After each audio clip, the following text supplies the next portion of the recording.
You can check out the stream anytime you would like to. The stream is available all the time thanks to our friends at Opportunity Bank. Your local bank, your opportunity. If you would like to pick up your phone and call us, you can do that as well. 361-3688. 361-3688. All guests join us via the Rangich Brothers RV phone line. Let's take a look at what we got in the show today. First of all, the CAA canceled yesterday in terms of their football season, but they canceled just the conference affiliation portion of that. They're not saying that they can't play football. In fact, they said that the teams in the CAA could pursue an independent schedule, which it sounds like James Madison is going to do. So we will see kind of how that develops. But in light of that, what will that mean? Also, a couple competing narratives about what's going on with the SWAC, the Southwestern Athletic Conference.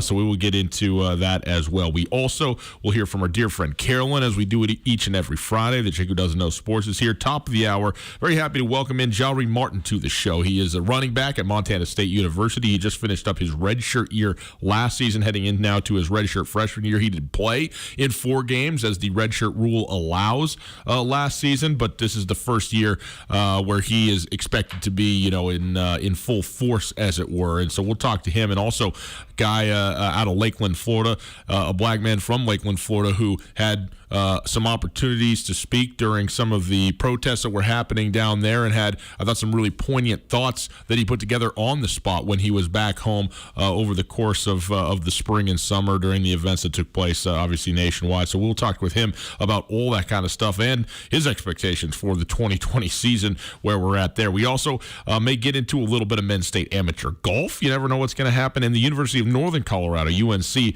has suspended some athletic workout activities after a spat of positive COVID cases. So there you go. That is our Friday show for you. Coulter, what's going on, man? Nice to see you. Nice to see you. How you doing? I'm doing fine. As soon as you start talking, your microphone falls to the floor. What's going on? It seems like an engineering issue.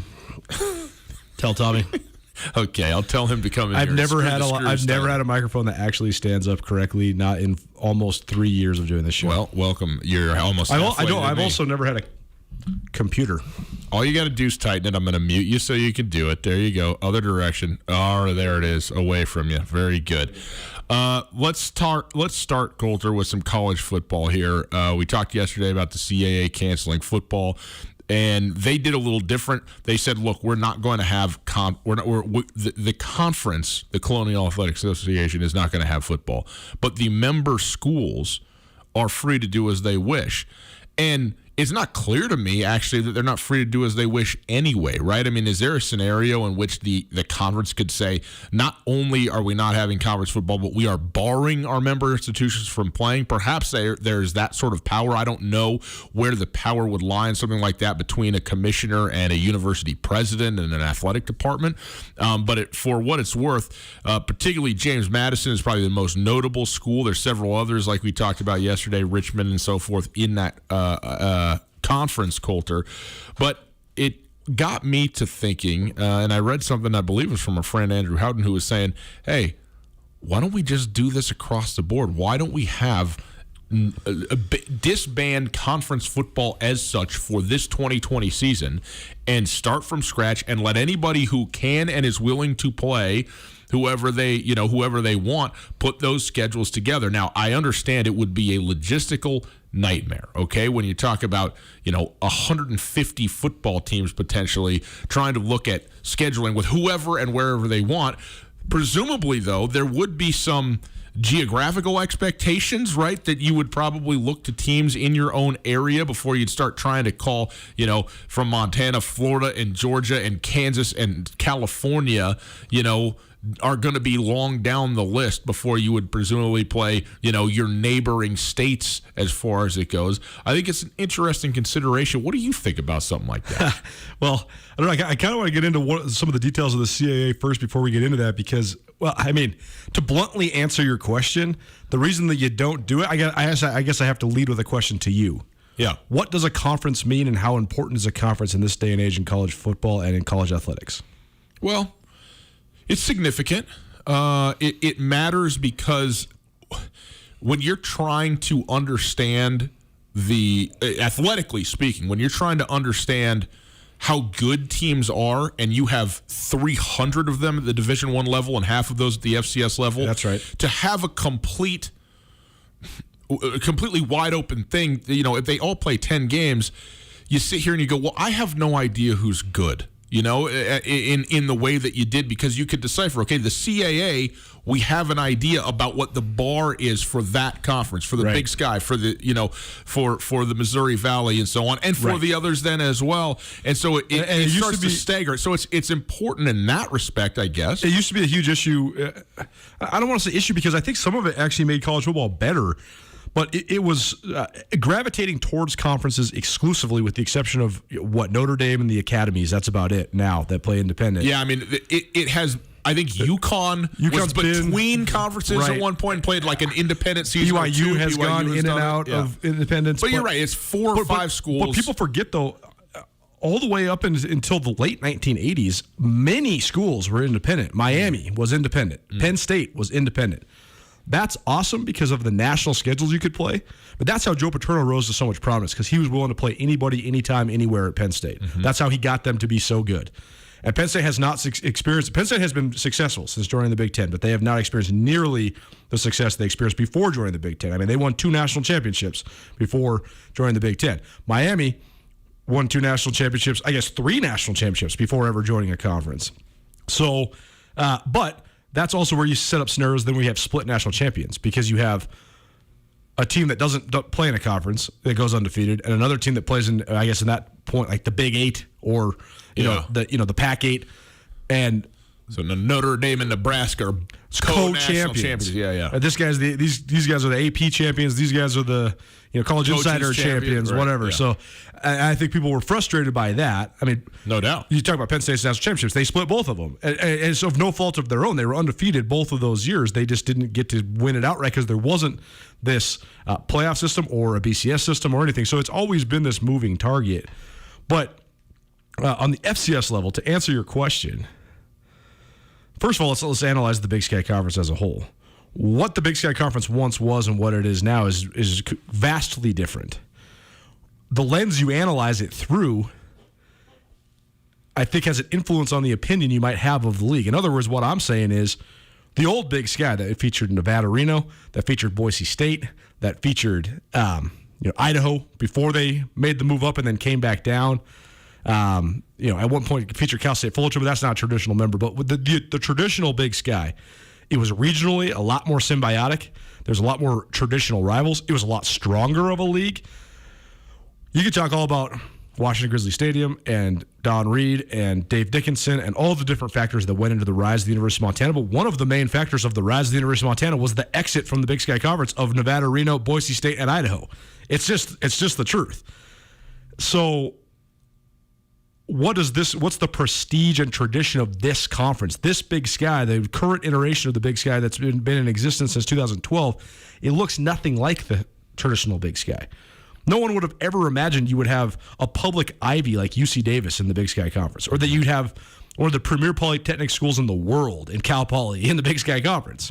So what are we hanging on to if we are hanging on to the tradition and prestige of the conference? I'm not so sure, because if you look at it through the lens of a lot of schools that left, the narrative, if you ask them about what they think of Montana State, is that they were just too scared to move up, that they wanted to be a big fish in a small pond. On the other hand, though, Montana State have been able to experience such awesome success, have such national brands, and really benefit financially from being the biggest fish in a relatively small pond in the Big Sky. No doubt. But then you look at, I think that exploring an independent schedule specifically for this year in this unique situation is an absolutely viable option for schools like Montana and Montana State. But what domino is that then in what the future of college football, particularly FCS football? Because as we've been talking about for months, there's very few teams that are actually even making it playing FCS football. They're getting by a shoestring, if that. And if they don't have money games with Power 5 schools, they're not getting by any string. They're not getting by.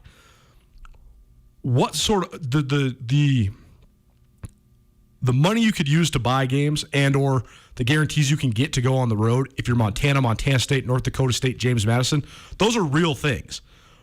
How is Idaho State going to put together an independent schedule? How is Southern Utah going to put together an independent schedule? because the question is, who's going to go to those places? Yeah, you can get home games in Fargo. You're not getting anybody to go to Cedar City. I have a couple. There's a bunch of things here. First of all, I mean, a lot of what you talked about was just the viability of the conference as a whole and how different it looks from what it once did, and there's no question that it does. But that, to me, is a completely separate conversation from what is going on right now and trying to figure out the logistics of a football season within the scope of a pandemic that we're experiencing. Right. And what might fall out of that. Right. I don't know. Who can possibly say? I also think it's worth noting when you talk about teams that are making it or not making it, no FCS program is, quote, making it. I mean, in terms of being fully... The University of Montana, it costs the institution of the University of Montana money to have a football team, even though they are one of the, if not the biggest revenue-generating football teams in the country at the FCS level. Yeah, they're second behind James Madison. So, and Montana State, the same thing. The difference is that it's 35% of the athletic budget that goes in, that comprise what they get from the university, as opposed to 70 or 80% at these other places. But the point is, it is an expense to have football, period, end of story, for all of these schools. The question is just how much. Oh, and even though James Madison generates a significant amount more revenue than Montana, they also are subsidized at a significantly higher level because the brilliance and the uniqueness of the James Madison structure is the fact that they have one of the highest athletic fees in the country, and they have a huge student body. So they have a $50 million athletic budget, so much of which is funded by the student body, which is not necessarily the case at most other FCS schools. So, but here's the other thing, though. If this was to happen, this fully independent schedule like we're imagining, I have to believe that honestly a majority, over 50% of the schools would not play football. They would just say, yes, we're not going to do it. Right, but then that gives a bunch of people that don't care and or don't see the value in football an excuse to not have football. And that's the scariest part. Well, I mean, maybe it is, maybe it isn't. Tell me this. Say James Madison, what James Madison is proposing right now is putting together a 10-game schedule, 5 FBS games, 5 home games, right? Okay. They stand to make way more money than they've ever made in the history of their program. If they can find FBS programs to play. Why would they go back to the CAA after that? Where else are they going to go? Good question, but they have the infrastructure to make the move more than any other school in the FCS. I think you are projecting what is happening now into the future, and I don't think that's possible. I think what we are in is a completely unique situation that is going to be a one-and-done situation only, and I'm not saying things won't change coming out of this longer term, but I am saying that if they think that they're going to be able to schedule 5 FBS football games in the future and rack up, $2.5 million or something in so doing, no, they can't. They will not be able to do that. They will not have those games available to them. You don't think? No. Given their location? Absolutely not. Man, I don't know, man. I think if they went independent, they could get 5 FBS games every single year, especially if they were willing to play them. And I'm not talking about just Power 5 games. You could get games against like Miami of Ohio. You could get games against like, I don't know, North Carolina State. Where they're located, it's just it's a mitigated cost. It doesn't cost the same amount of guarantee because you don't have to pay for the travel as much. You're way more fluent. I mean, I don't know. I just think that what we're seeing now is going to be a precursor to a massive change in college football. I'm not saying that's not true. At all levels too, right? We're going to see an even further fracturing between the Power 5 and the what do they even call them? What is the non-Power 5s where they refer to them? The group of 5. The group of 5. Yeah. We're going to see a fracturing between that. We're going to see a fracturing between the group of 5 and the top FCS programs. And we're going to see a lot of FCS programs that are towards the bottom of the heap really consider their football futures. Whether they're going to have football or not. I think there's a lot of That's why a conference is important. Because a conference, Idaho State's been the bottom of the barrel in the Big Sky Conference for 15 years, right? But because they're in the Big Sky in other sports and competitive in other sports, and they have alumni that care about regional athletics, they exist, and they're never not going to exist. They're not, like Idaho State, for example, and Northern Colorado, for example, are in nowhere near the state of disarray as in Eastern Washington. Ironically, even though Eastern Washington's had so much more success. So much of it's because of the institutional support, but also just location. There's all these different factors that go into it. But having a conference in it exist that your school is in, it almost makes it a requirement to have football. And that's where this gets so muddied then, because if the conferences start to get realigned or dissolve, then I just think you're going to see a full sale change in terms of who can offer football and what does that mean for their institution. There's been the landscape of college sports has been and will forever be in flux, okay? And that's just what it is. Sometimes it's greater and sometimes it seems a little more static, but the changing numbers of teams in conferences, the changing affiliations of teams with conferences, the entering into and out of conferences, and we've even seen now for the first time in history the dropping of a level of a football team when it comes to the division that they're in, that they're playing at. All I'm saying is that whatever happens now, maybe this becomes something like an impetus for doing other things down the road, but I find that very tenuous to project. And everything that happens now, if you played a fully independent, nationally independent FCS schedule, it would only have import this season and this season only. Nothing would change about the conferences as such as a result of this, to me. I think then when you get on the other side of this thing, whether we have some sort of medical resolution to it or however we get through to the other side, which we will, then you just pick up where you left off. Everybody's back to square one. And if some teams or some presidents or some athletic directors go, you know what, here's what we figured out during this time, and we're going to do this now differently, and certainly there would be those, then you take those as they come. But to sit here and go, well, I think that all of a sudden their conferences are just going to dissolve, cease to exist. You're going to have a bunch of independent teams playing a bunch of, independent half and half schedules or something like that is interesting to talk about. I'm not even saying it's not possible, but I just find it hugely it's impossible to predict to me. I totally agree. I'm not saying that if some schools in the Big Sky play an independent schedule and some schools don't, it's going to cause the immediate dissolving of the league. That's not going to happen. Right. But it gives the blueprint to gravitating away. And by the way, you and I both agree if it was the right teams gravitating away, probably good for the league, right? I mean, 13 teams in football is not good for the Big Sky Conference. It's not. But it's also it's not good to have 13 teams in the Big Sky Conference. But you also, to have the haves, you also have to have the have-nots as well. No, you don't. You could have 7 great football teams in the Big Sky who are perennially very good. Right. You have to put this into perspective of the way that the top supports the bottom. So in other words, it would be a huge hit to FCS football in the West if Portland State didn't have football. Do I think Portland State is the perfect fit for the Big Sky Conference? I don't. I think they're a better fit than a lot of teams in the league. I think they're not as good a fit as the traditional charter members of the league. Right. But if Portland State doesn't have football, that's a huge hit to every single school in the West, regardless of what conference you're in, because it's so hard to schedule games, FCS versus FCS games.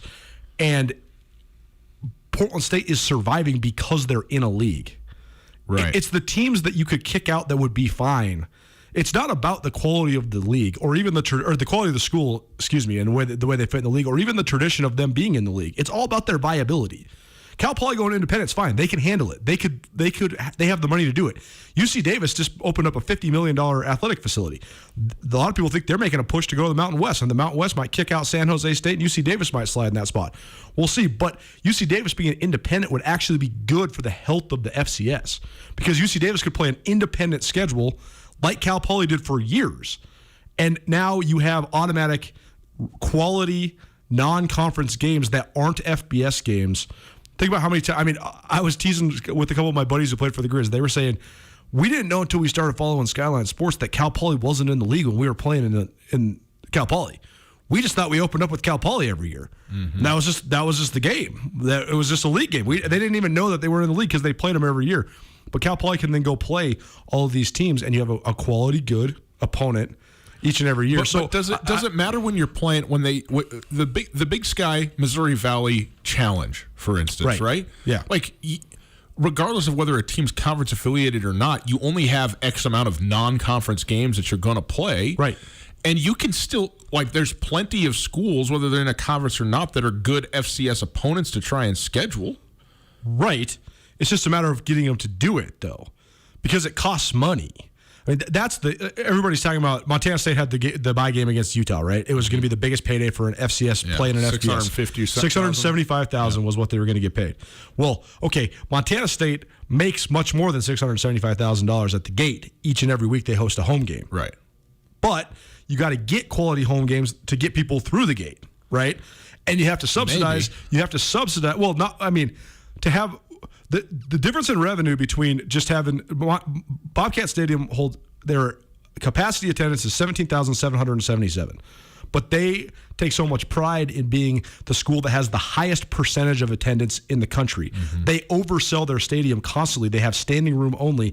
So when they average 19,000 fans, they're averaging 108% of the capacity, right? Montana doesn't do that. Montana, it's 26,500. If you sell it out, you sell it out. That's what it is. That we've had a couple games where there has been where they wanted to push it, so they broke the record by 100 when they're playing the Cats. Like in 2018, I think they broke the stadium record because they wanted to make sure they broke it, right? Yeah. I mean, it's a big game, but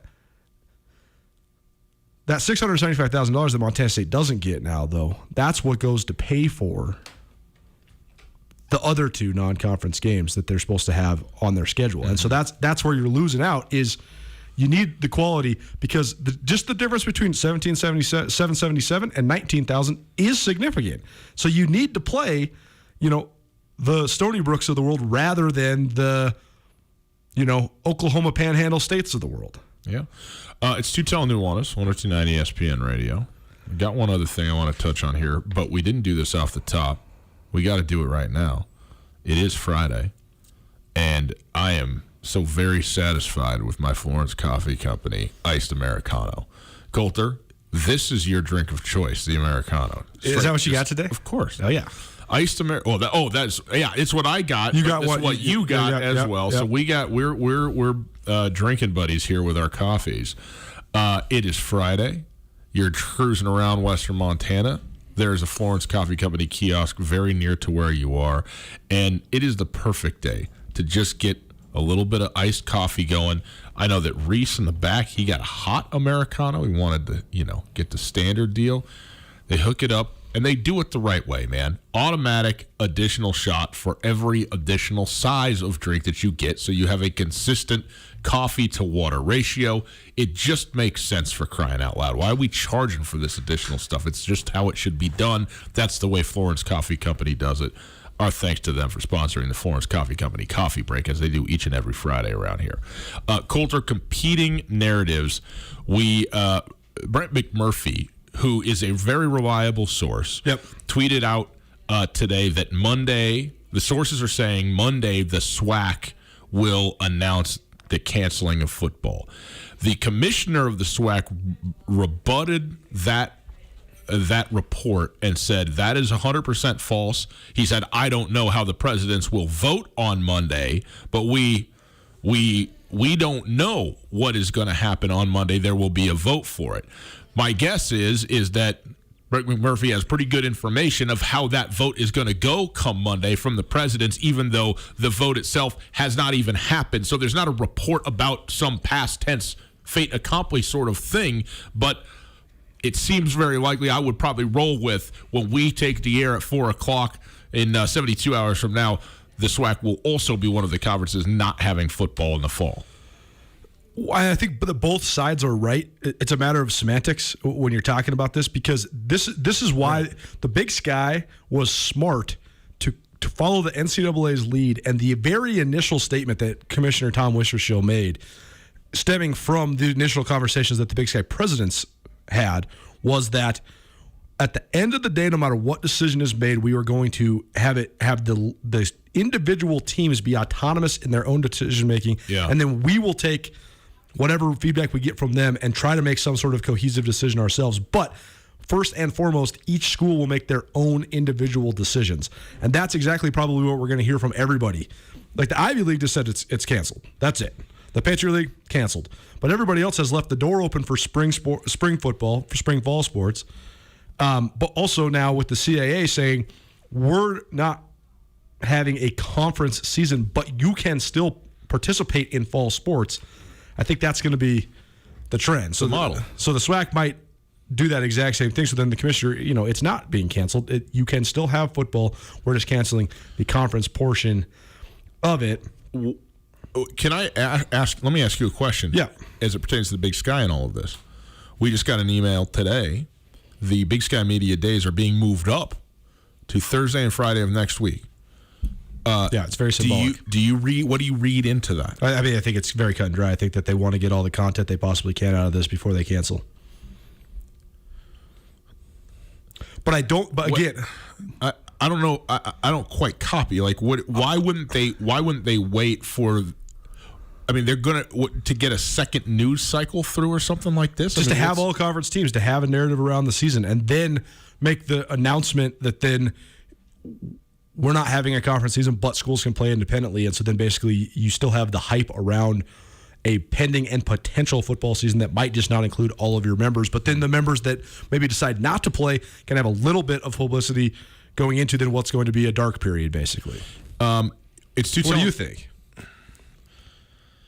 I have several. They're the first. This is the first conference I'm aware of that's moved it up. Several have moved it back. The ACC moved it back. A bunch on the East Coast. They're like, well, no, we're gonna hold on until we know, and that makes sense because to sit here and have a full conference media days under the auspices that we're going to have a Big Sky Conference football season with something like the expectation that in fact you're not is odd. It's weird to me, but I don't know entirely. I have several questions about this. I want to talk about a little bit more of the details that came out of the CAA today. I talked to Greg Madia, a friend of the show, who works as the James Madison beat writer for the Daily News Record in Harrisonburg, Virginia, where James Madison is located.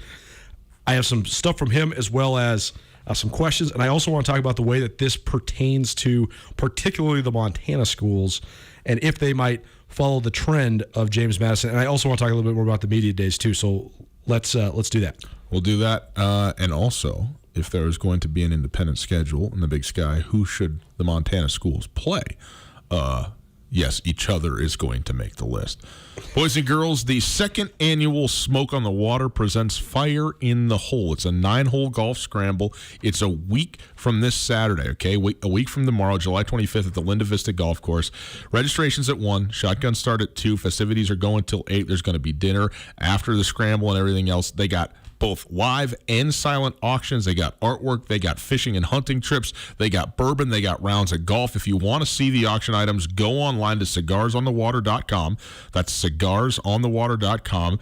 You can also register. It's $125 to play and participate in this thing. Obviously, it's going to be a ton of fun. There's prizes on every hole, including a brand new motorcycle and side-by-side from Grizzly Harley-Davidson. So awesome stuff potentially to get out there and win as well. Partial proceeds from this event are going to be donated to the Western Montana Shrine Club, so you're going to have a nice give back part of this as well. But go online, cigarsonthewater.com, check out the auction items, and register a week from this Saturday to play in Fire in the Hole, the second annual Smoke on the Water golf scramble. Again, Linda Vista, a week from Saturday, cigarsonthewater.com.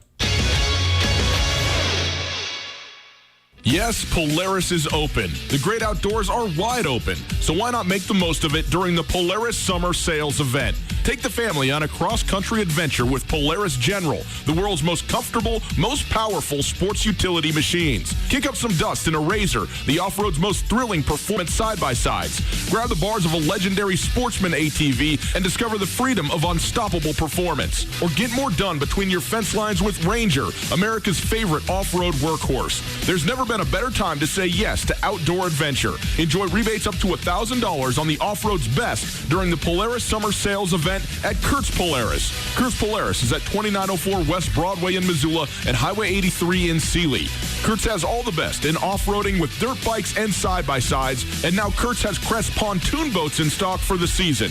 Summer is here at Kurtz Polaris, online at kurtzpolaris.com. Offers valid in U.S. on new 2016 through 2020 vehicles. Offer vary by model. See dealer for details. Always wear a helmet. Never drink and ride. Whether you're shopping for your first home, need something bigger, or downsizing for retirement, you need a mortgage. Talk to the experts at Farmers State Bank or start the application process online at farmersebank.com. Our mortgage lenders have many options to help you into the home of your dreams, from conventional to in-house, VA, rural development, and more. Farmers State Bank, your Montana bank since 1907, an equal housing lender and member FDIC.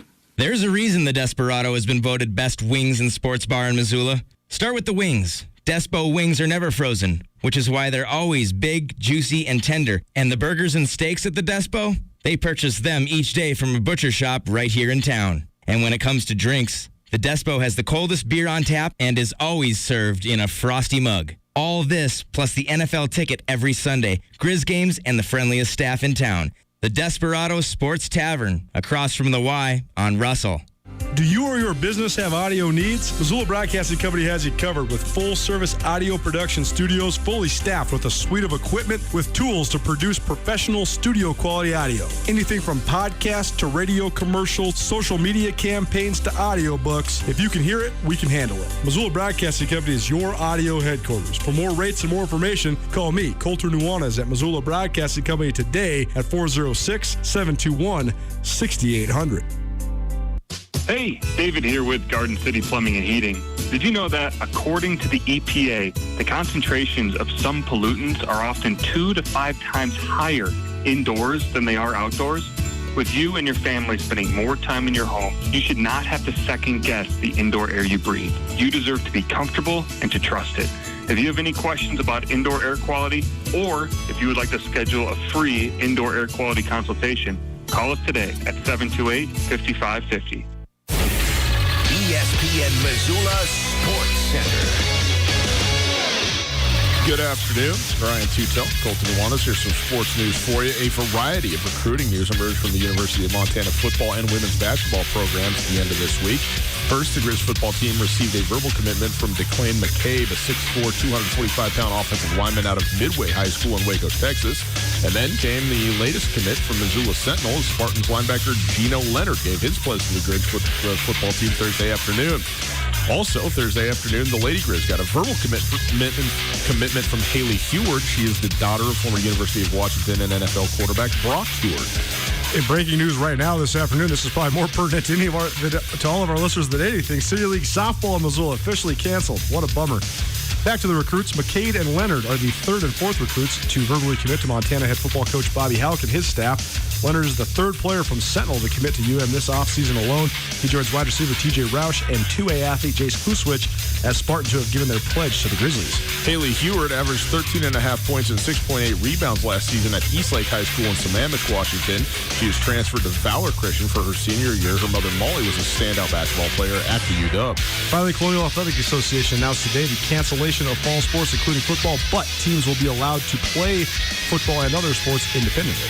This ESPN Missoula Sports Center is brought to you by Aspen Sound.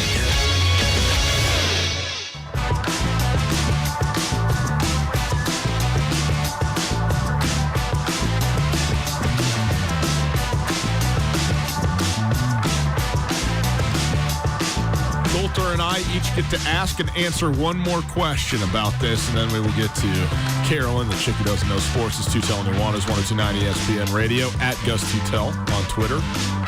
Follow me there, and I will lead you to glory at 102.9 ESPN and at Skyline Sports MT as well. Coulter, we had a bunch of stuff that we were, talking about, a bunch of different threads in the first segment that we want to get to. I have one question that I want to ask and sort of, hypothetically answer. But first, do you have one that you want to get to? I do, but first, another piece of news. Okay. And I'm sorry to just keep going down the bad news rabbit hole, but it just is what it is. It keeps coming, yep.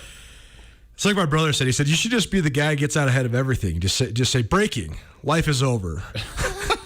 Sports are canceled. It is just all of it. Just get ahead of it. Every conference is canceled. A week from yesterday, MLB opening day. That's okay, right, can we stay with that? That's right. No, this one's actually impactful, though, because the Great Northwest Athletic Conference just suspended all fall sports through November 30th. Okay. The reason that's impactful, even though the Great Northwest Athletic Conference is a Division II conference, yes, they are the home of Montana State Billings. Montana State Billings does not have football, but that will impact other both Big Sky and Frontier Conference schools in the state because of like volleyball and stuff like that, non-conference games against MSUB, because MSUB it's always competitive in all non-football sports, and they almost always play at least a couple of Montana schools. But also the suspension of football definitely impacts the Big Sky Conference, because as we know, Montana was scheduled to open up their home schedule against Central Washington on September 5th. That's no longer happening. Western Oregon was supposed to open up at Idaho on September 5th in Moscow. That's not happening. I think there was 2 other Big Sky games. I'm trying to skim through this composite schedule. But here nor there, Big Sky Conference schools now are down another game. And this is the first announcement that has direct implications for schools in the state of Montana. With the exception of the Pac-12 canceling their non-conference, because that affected Montana State because of the Utah game. So now basically, no matter what happens, the Cats are down to a 10-game schedule at very most. Unless they're able to find something. Unless they can find something, right. But I'm saying, like, right now, they've lost a game with their game at Utah, and Montana has now lost a game with their game against Central Washington. All right. Try not to break any more news today, huh, Coulter? Can you do that for us? Okay, here's my question for you, Coulter. I want to go back to this completely independent deal, okay? Yep. Let's say the Big Sky follows suit and does what the CAA has done and what maybe the SWAC is expected to do on Monday. Right. And says, we're not having conference football. We wash our hands of it. But if the individual schools, teams, athletic departments want to, go ahead. Who should Montana and Montana State play? And I've put together a list of teams that I think are pretty obvious, and then a second list of teams that I think are possibilities, and I want to hear what you think about it, okay? Okay. You would assume I'm just leaving Montana versus Montana State as it's scheduled, at in Missoula, the end of the season as the last game of the season, okay? Yes. Keep it there. I think both the Grizz and Cats could and or should play Idaho and Idaho State and Eastern Washington. I think Weber State, if they're able and willing, could be in there as well. And this is dependent. We just heard earlier today, about Northern Colorado pausing their voluntary workouts because of some positive tests. But regionally speaking, I think a Northern Colorado could get in there as well. I mean, they're not that far away from given everything that's there. So that's 5 teams at that point that are possibly there. I also think North Dakota State could be and should be available, especially if the same thing was to befall the Missouri Valley Conference. And then former member but like opponent of North Dakota. Now we're at 7 potentially. What do you think about those teams, and what other teams would you think about it being good opponents for a just mix and match FCS schedule for the Cats and the Grizz? Well, it's easy to look at it just through the lens of the Cats and the Grizz, because if and when James Madison makes the blueprint for what an independent schedule looks like for this fall, I do expect Montana, Montana State, and North Dakota State to at least explore it. But the number one factor, I think it'd be awesome, right? If it right, could happen. But you have to look at the full picture, because there's the 2 main factors you have to take in consideration. It's not about wanting to play and who are the best regional opponents to play. It's about the money. It's about finding people that are going to play. Yeah. Idaho State, it would be an ideal opponent, but is Idaho State going to be able to put together their own 10-game independent schedule? Do they have the resources to do that? Do they have the money? No team is going to want to go play 10 away games. No team is going to want to do that, right? Some teams, like a Sacramento State, for example, say the Cal State system says no on-campus classes, so then there's no ability for Sac State to have on-campus football games. They have talked about, their athletic department has at least floated potentially playing all road games. That's the only team I've heard of doing that, though. You're not going to want to play 10 games on the road if you're Idaho or Idaho State. So what's the viability of actually being able to do it? The Cats and the Grizz are probably going to have to wait it out to see who else is doing this. Mm-hmm. But now, also, I mean, I got to think that there has to be some reasonability here. Montana State are in a enviable position if this was to happen, because they can leverage. Hey, you know how many fans we could possibly have at this game, and again, whether that even happens, that changes everything as well. And that's the thing, though, is it's an enviable position in a perfect world, but an unenviable position in the real world, because Because, like we've talked about for weeks, playing games in front of half-full stadiums is not financially feasible for the Montana schools. But here's the thing. There is no financial feasibility. I mean, it doesn't exist. Yeah, right. But it's so much more of an all or nothing situation. It's not one of those things where you just want to sell half your hamburgers to make sure that you at least get half the money back. You can't do it. You have to have a 3/4 full stadium or no games. No, because here's the thing. Because if you risk playing an independent schedule right now, so say James Madison's one of the only teams they are going all in on this. James Madison is all in on this, according to Greg Madia, who is one of the best beat writers in the country at the FCS level. But now you say the rest of the CAA comes back in the spring and says we're going to have a spring season, and it's viable. You can do it.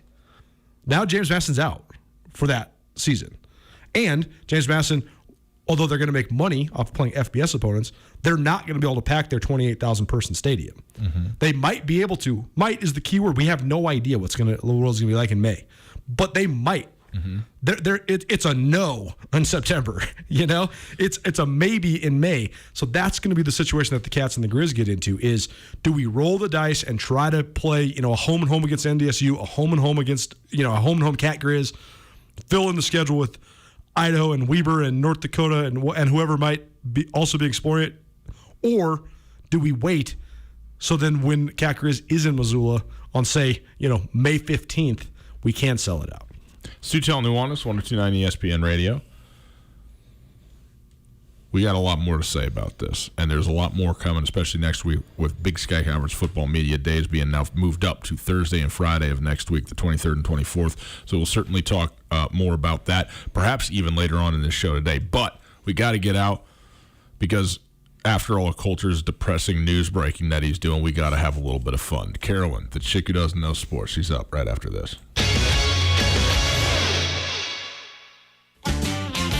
Coulter Nuanez here from Tootell Nuanez. I'm here with Tom from Aspen Sound. They tell me Tootell Nuanez sounds pretty darn good on a custom sound system. Tom, tell the people how they can get outfitted with custom sound from Aspen Sound. Coulter, we've got lots of goodies for anything you might be playing on this spring, whether it's a boat, ATV, or just your vehicle. Apple CarPlay systems are on sale, and we've got tower speakers, inboard LED speakers, all sorts of goodies. Just give us a call or... Feel the music at Aspen Sound. Summer is here, so get out of the house and play some golf at the picturesque Canyon River Golf Club. Canyon River boasts a pristine 18-hole championship golf course sitting along the Clark Fork River in the beautiful mountain valley of East Missoula. The course is meticulously manicured and in perfect shape to give you the challenge and fun you're looking for. Visit CanyonRiverGolfClub.com to book your tee time online and save big all season. You've been cooped up, so get out and play at Canyon River Golf Club. Do you or your business have audio needs? Missoula Broadcasting Company has you covered with full-service audio production studios, fully staffed with a suite of equipment with tools to produce professional studio-quality audio. Anything from podcasts to radio commercials, social media campaigns to audiobooks. If you can hear it, we can handle it. Missoula Broadcasting Company is your audio headquarters. For more rates and more information, call me, Coulter Nuanez, at Missoula Broadcasting Company today at 406-721-6800. Dr. Hardy from NWPSA is here with me. Dr. Hardy, it seems like every day there is some new therapy or procedure for folks looking to improve their confidence and appearance. What is your process for choosing what you will offer your patients? One of the most important things to remember about plastic surgery and skin therapies is that the latest isn't always the greatest. In our practice, we let science and safety speak, so we educate ourselves on every new technology and procedure and only bring in what we feel can give safe and effective results to our patients. Well, that's what it's all about. How does a patient go about choosing what is right for their needs? Each patient will have an extensive consultation where we discuss their short and long-term goals. Patients can feel secure in knowing that we have the experience to guide them to the treatments that'll be the most effective in helping them reach these goals in a safe and confidential environment. Contact Northwest Plastic Surgery Associates, nwpsa.com, or call 728-3811. There are everyday actions to help prevent the spread of respiratory diseases. Wash your hands. Avoid close contact with people who are sick. Avoid touching your eyes, nose, and mouth. Stay home when you are sick. Cover your cough or sneeze. Clean and disinfect frequently touched objects with household cleaning spray. For more information, visit cdc.gov/COVID-19. This message brought to you by the National Association of Broadcasters and this station. If it matters to Missoula, it matters to us. Ryan Tootell and Colter Nuanez on 102.9 ESPN Radio.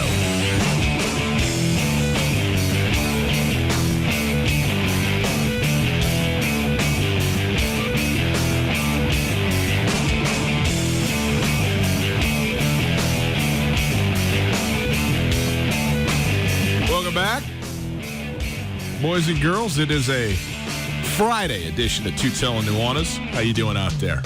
Good to be with you. Thanks for letting us hang out with you. Take you down the aisle into your weekend, boys and girls. This is, this is all right. This is what a weekend's supposed to be. 80s in July, a little bit of sunshine. It's nice today. Perfect. I don't know why I'm talking about this. Enough with this. Let's have some fun, huh? My friends, it's Friday, and it is time to try and have a little fun, to try and lighten the mood a little bit. It's been a very bad week in so very many ways. The MEAC's out, the Patriot League's out, the Ivy League's out. Lord knows what's next. Baseball's supposed to be back, but right now, none of that matters because the Iron Grizz presents the chick who doesn't know sports. Carolyn, wonderful to have you back here on a Friday. I'll do my best not to interrupt so as not to be admonished by my father for being unkind to you. Now your phone. Just go ahead and start.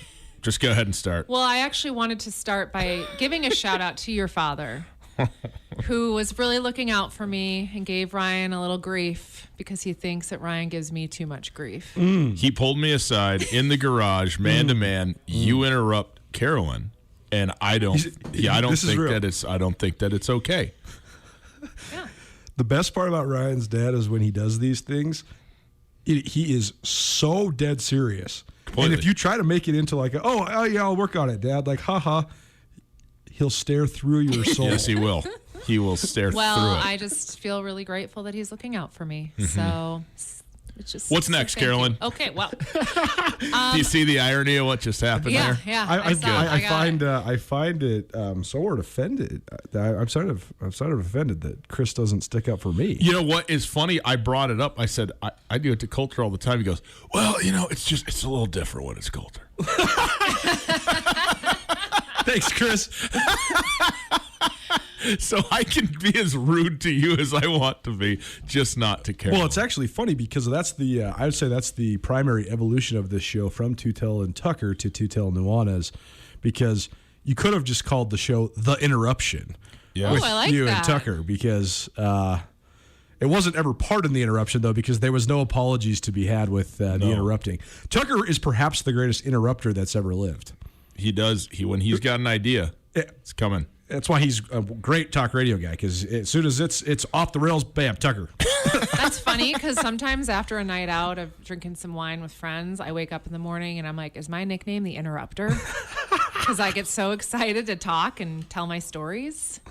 Anyway. Like you are right now. What's your next story? Anyway, so I do have to tell you guys another quick thing. I have this Bears face mask. Yeah, it's horrific looking. Ryan told me I'd probably get beat up wearing it because apparently there's a lot of Packers fans in town or something. I have been stopped several times and told how great it is, A. B, last week in Albertsons, I had a young gentleman stop me in the aisle and want to talk about the 1985 Bears. Is that right? Was that right before he stole celery and ran out the front door? No. I believe it was. That did not happen. Bears we were actually in the wine aisle, believe it or not. Shocking. But I wasn't buying wine. I was buying chips. But anyway, it's wine on one side, chips on the other. It's not that important. What's important is that we talked about the 85 Bears. And what did you have to say? I really just said, he asked me specifics about the game, and I said, I don't know, but I just remember watching it, and Jim McMahon and Refrigerator Perry were there. So you just said some names, didn't have any context for Correct. it, didn't get into anything. Walter Bay didn't score a touchdown. Refrigerator Perry did score a touchdown. Probably why they never won another Super Bowl, because of the bad blood that existed between Peyton and Dick. None of that? No, but I'm going to record that for next time. I was just going to say, someday when you're not being a socialite, maybe we could go have a glass of wine and we could tell you all the talking points you ever needed for your antiquated team that was historically good 4 decades ago. When Vikings fan Nuanez and Packer fan Tootell get through with you, you will not be wearing that mask. I can tell you. Disagree. Well, you can disagree all you want. It's so funny because I have always hated the Bears, not because they're in the NFC North, just because I just hate them. I just hate the concept of them. Yes. It's funny because some of my favorite players, I mean, Khalil Mack is one of my favorite players in the NFL. Love him. Walter Payton, even though I wasn't old enough to watch him play, I mean, I idolize Walter Payton. I mean, I read so many books about him. I love Walter Payton. Yeah. Still hate the Bears. Yep. Oh, they hate you back, so fine. All right. All right, so moving on. The NBA bubble. Yeah. I am really kind of upset that we're not getting a reality show out of this.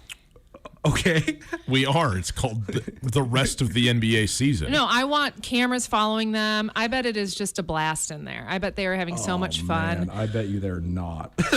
Also, did you know there's a snitch line in the bubble? A snitch line? So if someone is not social distancing or wearing a mask, you can call a hotline and report them. Yeah. Here's what I think. I think the snitch line is only going to be used as a lie to mess with people by other players. Like, I think that... Like the old school prank calling? I think before, wouldn't you think this, Coulter, like second to last game of the regular season, it's, whoever it is, it's Jazz Blazers. Right. And you're going to call and say, hey, Rudy Gobert's at it again. One of the Blazers, even though he's not. Right. Just to, Damian get Lillard, a rise out of him. Damian Lillard's in Miami. Yeah. Here's a picture. Photoshop Damian Lillard really is. on South Beach. They are, dude. That's going to go crazy. I didn't even think of that. I don't like that one bit. Yeah, I think they're overdoing it on the anonymous tip line. I listened to a hilarious podcast all about, it was an NBA insider. His name escapes me, and that pains me because I really Ryan respect Tootell. him. But he was saying that he got to sit in on some of the meetings between the owners and the front office people about when they were debating between Vegas and Orlando. And just how opposed all the people in control were to Vegas. They're like, you guys have no idea what's going to happen. Like, every single one of these guys has a full-on entourage and party line in Vegas. Like, there is no quarantining. They'll be sneaking in. It's going to be like chaperoning a high school dance. Like, these guys are going to be out 4 a.m. every night. Yeah, like, it's going to be a disaster. I have already seen more shotgun beers in the bubble than I've seen ever out of the NBA, quote unquote, in season or whatever. Yeah, Charles Oakley said that in his podcast with Bill Simmons, the one that was so legendary and got so much feedback. He said that's one thing that is a stark difference is that these guys now, they don't drink. They don't go, when they go to the club, they go to the club like sober, and they have people coming to them, and they don't have to go like work the room. It's an interesting development because he was saying like back in the 80s and 90s, like we're going to the club and we're like drinking all the bottles. Yeah. Wait, you mean they don't drink right now in They don't drink during the quarantine? season. Oh, got it. Because millions and millions of dollars on the line. It does make sense. Let's some guys do. I mean, let's be clear. This is not a teetotaling league in season by any stretch. There's plenty of guys who are going out and doing whatever they want to do, and as much of it as they want to do. But I think it is. I think that the idea of partying with substances, regardless of the legality or not, is much smaller in terms of frequency, extent, and numbers now than it has historically been in the association. Part of it too is just because of how they grow up. Because some of these guys, they don't go to college for 4 years. It used to be you go to college for 4 years, you might maybe you're in a frat. You had the college life. You played beer pong and stuff like that. Whole thing. Like these dudes are straight in the NBA when they're 19 years old, and like they're under a spotlight. You can't be going to like the corner bar if you're Zion Williamson. You can't just be going down Beale Street like pretty hard to drinking some. What is it? What are you East Coasters like? Yingling? Is that what the beer is? Oh yeah, that's in the Pennsylvania. Yeah, Yingling. Beer's That's right. nasty. Oh, okay. Sorry, I'm fancy. Cabernet Sauvignon. What else you got, Carolyn? All right, I have a conspiracy theory for you. Oh, boy. This is good. Let's perk it up. Okay, so just don't interrupt and let me get through the whole thing. Okay. You ready? I'm ready. 72 NFL players. 72 what? NFL players. Okay, go ahead. Was I mumbling? Sorry. 72 NFL players have tested positive for coronavirus. Okay. Coincidentally, Aaron Rodgers and his girlfriend Danica Patrick have broken up, and he has a new girlfriend, Shailene Woodley. from. Okay.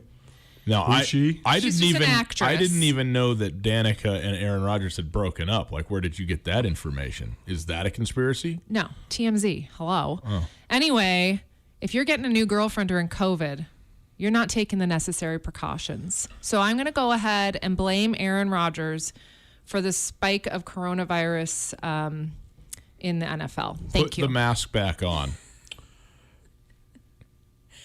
Here's the actual Aaron Rodgers conspiracy that I want to know. Oh, brother. It seems to me that Aaron Rodgers does not have the reputation as a heartthrob amongst the NFL following public, mainly females. Okay. Yet, who Aaron Rodgers is dating has been the biggest dating news of any professional athlete for the duration of his career, which then leads me to think he must have a publicist who then publicizes his relationships, because he's never really shied away from it either. He's dated a great many famous women. I just find it very perplexing. He's only dated two. Olivia Munn and Danica Patrick. He had a famous girlfriend before that, too. He did. Jessica Sklar. She was on Gossip Girl. Mm-hmm. It's true. He's had a handful of famous girlfriends. Okay, but I mean, and they're all he's gorgeous. probably only going to have famous girlfriends, just like just about everybody. But that's what in I'm the saying, NFL. though. Like, there's no publicity about anybody's girlfriend except for Tom Brady, who's married to one of the most famous women in the world. Russell Wilson, who's married to somebody who's equally as famous as he is, or at least was at a moment in time. Oh yeah. But I don't know. I find it. I've always found it very interesting. Well, let me ask you this: the difference is that, like, Tom Brady, it's very easy to see. He interrupted me. Did you see that? I mean, it's one of the reasons I hate Tom Brady. But it's very easy to see why you'd publicize who Tom Brady's dating. Look at him. But here's that's why I love you. All I'm saying is that Aaron Rodgers plays the highest profile position that there is in American sports. Sure. Okay. Is one of the 5 best at it. Yep. And is one of the only guys doing it that's single as such. Okay. And also, I don't think he publicizes any of this. I think TMZ runs around and this is what their job is. Why is that interesting to people? That's what I think is interesting, though, because, I mean, you don't know who Matt Ryan has ever been involved with, or Drew Brees, or Dak Prescott, or Deshaun Watson, or Lamar Jackson. Plenty of people do, though. The point is that any high-profile athlete that's dating anybody whatsoever, it just becomes news. And the higher profile the athlete and the higher the profile the counterpart, then the higher level of social noticeability that comes with it. Sure. So when you have Aaron Rodgers, prolific NFL MVP quarterback, and anybody who's famous like Olivia Munn or Danica Patrick, and also the oddity of Danica Patrick, like, that was random. It seems like bizarre. Like, where did these two cross paths? What NASCAR race was she finishing 23rd in that they decided, like, this made sense? So, Did she come in behind Bubba? I don't know. Okay. I don't know. Yeah, She's not even racing anymore, right? She's done. But who's the new girl? Shailene Woodley. She's on Big Little Lies. She's been in a bunch of stuff. She's very cute. What is that? Is that a movie? It's a TV show on HBO based on a very good book. HBO. Okay. Yeah. All right. Okay, I just have 2 more quick things. J-Lo and A-Rod are in the top 4 bidders for the Mets. And people are really into them being the owners. You know why? Sports insiders say they think that J-Lo can bring out the Mets glam. Oh, boy. We talked about this on Tuesday. Yes. The most startling part of this story is that Jennifer Lopez and Alex Rodriguez are worth no less than $400 million combined. Mm-hmm. Oh, each? Is J-Lo worth that much? Oh, yeah. She's worth as much, if not more, than Alex Rodriguez. Okay, so his net worth is $350. So they're worth $650 combined. Okay? They still are having to recruit. They've recruited half a dozen or more premier, highly paid pro and ex-pro athletes to throw down on this, because that's how expensive it is. That shows you the gap between, I mean, you couldn't be more famous and successful than Alex Rodriguez and Jennifer Lopez, and you're still not even close to being able to buy a team. That's how rich these owners are. If I'm not mistaken, I don't think they are the majority partner. No, they're not. The bid. They're a minority partner. Yeah, there's like a hedge fund that's investing in it or something, right? I guess I just want to know what the glam side of the Mets looks like. I mean, bedazzled uniforms. Where did you even... Page 6. That doesn't even make sense. Well, I'm just telling you what I read. It's hard-hitting news. Here's what is true. The COO of the Mets, whose name I don't know, has said, is on the record, that he would prefer to sell it to that group if their bid is in the, may I say, ballpark. Oh, wow. That was amazing. Of the other bids that have come through. But right now, the leading bid's at $2 billion, and the J-Lo A-Rod bid is at $1.7 billion. Listen, so they got to do better. If I was worth $300 million, I would retire. What are they doing? Why would you even want to continue to work? Chill out. Get on your yacht. You know what I'm saying? I mean, I don't know. How much chilling can you do, though? I could chill. Oh, boy. I could chill so do you hard. know who we're talking to here? I mean, we could sink that yacht just by laying on it just hour after hour after hour. Unfortunately, I'm starting to become like you, so. Yes, we've noticed. I know. And then one last thing. Okay. Miles Garrett. Yes. 24 years old. Yeah. Right. He just signed a $125 million contract. Let me guess. You want to be his piggy bank mama. Yes, I was just going to plug myself. So if he needs someone to help him with his finances, call me. You can find me here at ESPN Missoula, and I'm here for you. Now, did you pay attention to the Patrick Mahomes deal that happened last week? I saw something about it, but I knew I wasn't going to be on, so I didn't pay attention. He's even younger, and he signed what turns out in total to be a $500 million deal. For how long? 12 years in total. It's a 10-year extension with 2 years left on this current deal. Okay, boys. I'm not talking to you guys. I'm talking to Patrick and Miles. Yeah. I'm sure they're listening. Right. Guys, absolutely. Please invest wisely. Look, they don't need to, Carol. Yes, they just need to not blow it. Okay. They don't need to actually invest Don't a dime. blow it. Yeah, okay. And if you need help, I'm here. Carolyn, thank you for being here once again with us. We appreciate it very much. Coulter, our friends at the Iron Grizz, they bring us the Chick Who Doesn't Know Sports each and every Friday. And they also bring one lucky listener wine and appetizers on the outstanding patio that they have, the Iron Grizz over on South Avenue. It is in and with the University Golf Course there. Beautiful spot to sit and watch some folks hit the little white ball around, and also out on the patio catch some sun on an evening with some nice person that you'd like to have a conversation with inside as well. And the food, absolutely delicious. Give us a call right now. 361-3688. We got a certificate that is going to get you a bottle of wine and an appetizer from the Iron Grizz. So first caller, give us a call. That's all yours. But if you're going down there to enjoy the back deck or enjoy any of the Cajun flavorings on the menu or anything like that, also swing by the Campus Dining Produce Market, which is right in front of the Iron Grizz at their garden, which is one of the most sustainable places in town. But they feature locally grown produce from all the on-campus gardens, including that specific one. And their weekly selections feature garden produce, fresh herbs, duck eggs, and root vegetables. South Avenue Garden in front of the Iron Grizz every Wednesday from 4 to 6:30 p.m. and every Saturday from noon to 2:30 as well. The Iron Grizz, 515 South Avenue, located at the base of Mount Sentinel at the University of Montana Golf Course. 361-3688. Call right now. Appetizer wine from the Iron Grizz. You're welcome. Carolyn? Yes. Thank you very much. Thank you, and thank you for not interrupting. You're welcome. Jahari Martin next. ESPN Radio for Western Montana, KKVU HD3 Stevensville, and 102.9 FM on K275BS Missoula. We've missed short drives to see friends, long drives to see family. We've missed road trips, car camping, heck, we've even missed commuting. We're grateful to be getting back on the road, and Les Schwab wants to help you drive safe, just like we always have. To help get you rolling again safely, we're happy to offer up to $110 off a set of 4 select tires. Les Schwab Tires. Doing the right thing matters. Limited time offer while supplies last. Actual discount amount depends on tire size and type. Cannot be combined with other offers. Details at leschwab.com. Automated Living is a Missoula-based smart technology company. If you are looking for a new home theater, some quality hi-fi music on your deck or den, a screen and projector in your boardroom, one button to turn off all the lights, cameras to monitor your parking lot, or a security system to keep you and your family safe, Automated Living has a solution for you. We make our clients' lives easier and more enjoyable while giving peace of mind with streamlined control of all elements in the home or office. Contact us today for a free consultation.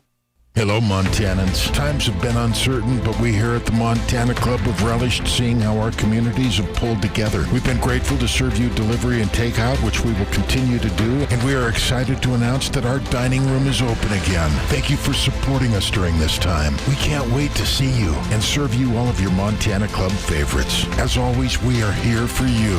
We are Montana. Welcome back to the club, the Montana Club, on Brooks and North Reserve, Missoula.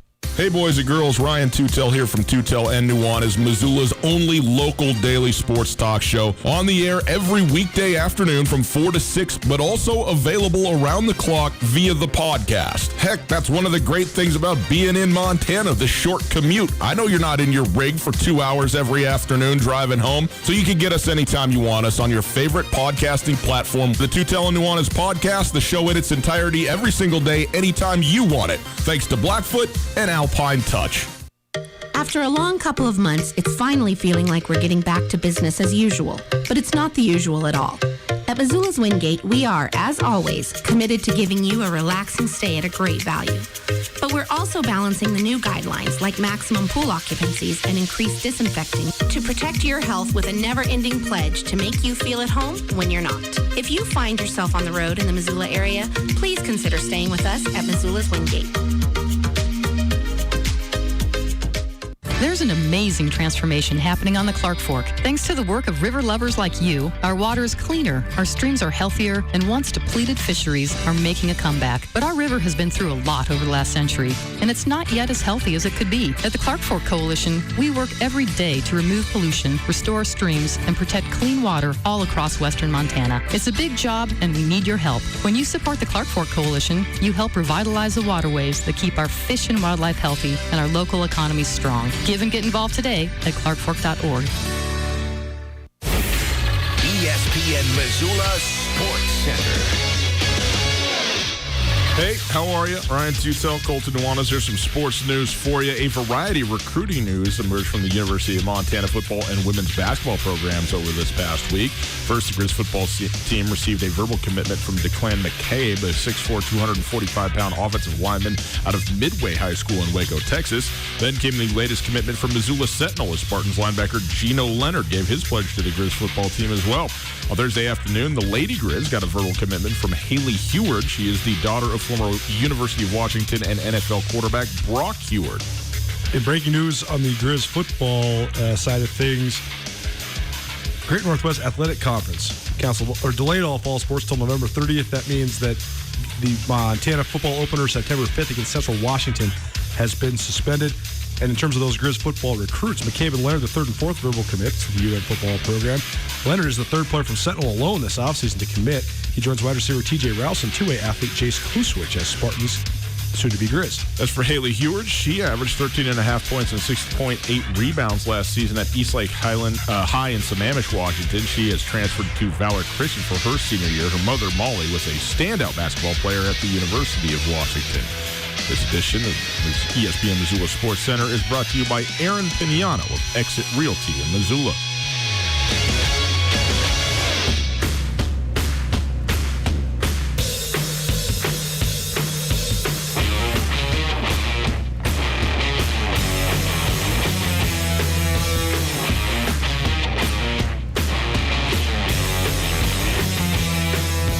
Now from the Kurtz Polaris studio, here is Ryan Tootell and Colter Nuanez. Welcome back to Tootell and Nuanez, 102.9 ESPN Radio, SWX Montana Television across the state. Great to be with all of you. Thanks for hanging out with us on this Friday afternoon as we go around the corner into hour number 2. Welcome to your weekend. If you miss anything in the first hour of the show, check it out on the podcast. The Tootell and Nuanez podcast is available wherever you get your podcasts on all your favorite podcasting platforms. Tootell and Nuanez podcast, rate, review, subscribe. It is available thanks to our friends at Blackfoot and Alpine Touch. If you would like to listen live and you are elsewhere in the world, you don't have a good signal where you're at, whatever the case may be, get on the internet, go to the website, 1029ESPN.com. You can listen live to the stream all the time, thanks to Opportunity Bank. Opportunity Bank, your local bank, your opportunity. We go now to the Regis Brothers RV phone line, and we are happy to welcome in a redshirt freshman entering his second year with the Montana State football program out of Lakeland, Florida, Jahari Martin. Jahari, thanks so much for being with us, man. How are you? No problem. I'm good. How about yourself? Well, we're doing very well. We appreciate you taking the time. We understand that no one knows anything right now, okay, Jahari? So let's start there when everybody's in the dark on this. But let's just go back a little bit here and hear your story. You go to Lakeland, Florida. You're an MVP in the state championship game, a very prominent football team that you played on there. How did you land at Montana State? What was your path to get you to Bozeman? Yeah, so starting out for me, personally, recruitment was very slow. And then fast forward to senior year, started getting some looks when I'm at a new school. And Coach Armstrong, Brian Armstrong, who coaches O-line here at Montana State, he actually coached at the high school I was at before I transferred to Lakeland, senior high. And then he coached at Kathleen High School, which was one of our rivals, which is the school that Ray Lewis went to.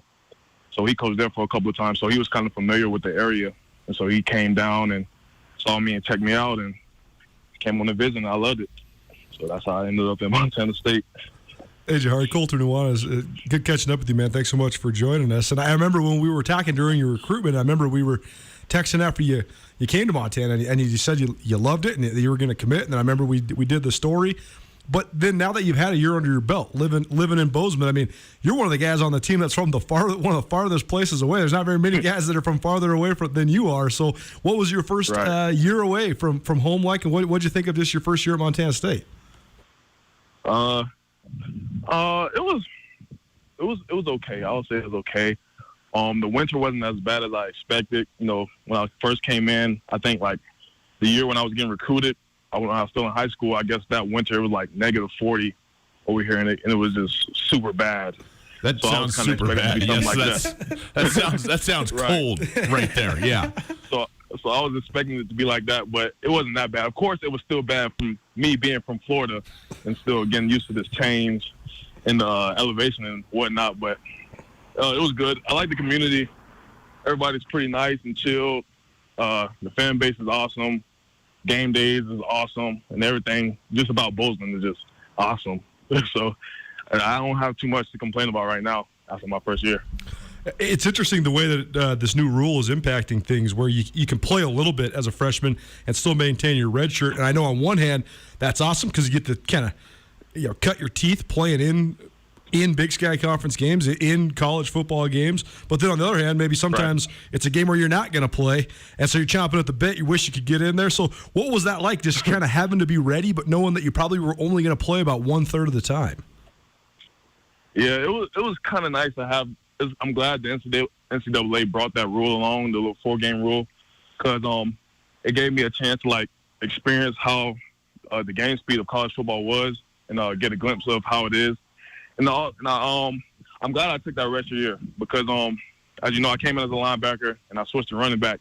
So having that redshirt year, I had a chance to learn the playbook fully and understand all the concepts and whatnot. So, yeah, I liked it a lot. From a football standpoint, I mean, you played high-level football in Florida at the high school level, but what was it like the first time you stepped on a field in a Division I college football game? And that's got to be, the accomplishment of a goal and the happening of a dream to some extent to be able to do that and kind of get your first carry and just to play it all there. What was that experience like for you? It was so crazy. As you know, we played Texas Tech our first game. That's the home opener. Yeah. So their stadium is filled. Everybody's riled up. We getting tortilla shells thrown at us from the sidelines. Yeah, it was. I mean, it could be worse, right? Than the tortilla. It could do worse. Yeah, it was crazy. Yeah, so yeah, that's always been one of my goals. Like even going into high school, my goal was to play as a freshman on varsity. Same thing going into college. I wanted to play. I wanted to be a true freshman, and that's kind of what it is. But I redshirted after that. But yeah, it was crazy. I like the experience I had, going against some great competition the first couple of games I played in. I think one of the linebackers we played against in the D lineman, they both got drafted in the first round. So that's both of them. Yep, you're right. Going up against. Yeah, so definitely. Well, it was amazing. Yeah. Who did you room with this last year? I was with Tyler Bohannon, a DB out of California. Okay. That leads me to our next question, because one of my favorite parts about covering college football, especially in Montana, is you got guys from all over the country that are coming together, and you got guys from tiny little towns in Montana that maybe grew up on a ranch, and guys that grew up in big cities like you, and the guys that grew up in Southern California, guys from small town Washington, big town Washington, all of that. So getting to know guys from all across the country, rooming with a guy from the other side of the world, basically, what has that experience been like for you? It's amazing how different like people's lives are, like from just other parts of the country. That's one of the reasons I came out to Montana. I just wanted to open up my horizons and see different points of views from people all across the country. And so I met guys from Montana whose graduating class was 8. And I met guys from Washington whose graduating class was like 500. Right. So it is crazy. It's a mixture of personalities on the team. What's it like, Jahari Martin joining us, running back for the Montana State Bobcats, going into his first full season as a redshirt freshman this year? What's it like for you when you go back to Florida? Because I imagine that a lot of your friends and stuff, when you go back there, maybe they haven't been able to get up this way in into the northwest part of the country. And that, what do they ask you about? What do you guys talk about when they're like, "What are you doing in Bozeman, Montana?" They were like, how do you get to school, bro? Do you ride horses? I'm like, no. Cars just like everyone else. And, a lot of my friends from back home, they never seen snow. Just like I didn't see snow to my visit up here. And I'm like, do it snow? How cold did it get? And when I tell them how cold it get, they be just be in disbelief. Because we'd be up there practicing, it'd be like 5 degrees. And this 6 a.m. in the morning. So that's hell to go through. But yeah, it's crazy. Well, one of the reasons we wanted to have you on the show is because you become a little bit of a leader and sort of a spokesman for the Montana State program when it comes to talking about some of these uncomfortable and controversial subjects that are going on around the country right now. Right.